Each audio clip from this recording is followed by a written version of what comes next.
12 జ్యోతిలింగాల్లో ఒకటైనటువంటి ఈ శివాలయం అన్ని జ్యోతిలింగాల కంటే ఎత్తైన ప్రదేశంలో ఉన్నటువంటి శివాలయం. ఇక్కడ వెళ్ళాలనుకుంటే శివాజ్ఞ లేనిదే మనమైతే వెళ్ళలేము. భక్తితో పాటు శక్తి కూడా అవసరం. పెద్ద పెద్ద అడవులను దాటుకుంటూ ఎన్నో జలపాతాలను దాటుకుంటూ వెళ్లే మార్గం అంతా ఎంతో ప్రమాదంగా ఉంటూ అలాంటి దారిలో మన ప్రయాణం చేసుకుంటూ మనం వెళ్లే దారిలో -డిగ్రీలో చలి ఉంటది. అలాగే వర్షం కూడా అప్పుడప్పుడు పడుతుంటది. అలాంటిదన్నీ దాటుకుంటూ చివరకు మనము 12 జ్యోతిలింగాల్లో ఒకటైనటువంటి శ్రీ కేదార్నాథ్ జ్యోతిలింగాన్ని దర్శించుకుంటాం. ఇవన్నీ దాటితేనే మనం జ్యోతిలింగాన్ని దర్శించుకోగలం. కేదార్నాథ్ జ్యోతిలింగం యొక్క ఆలయం ఎలా ఉందో ఒక్కసారి చూడండి. ఈ దేవాలయంలో అతి ముఖ్యమైనది భీమశిల.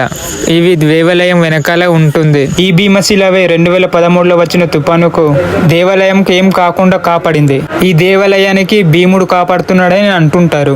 అందుక రాయని భీమశిల అని పేరు పెట్టారు.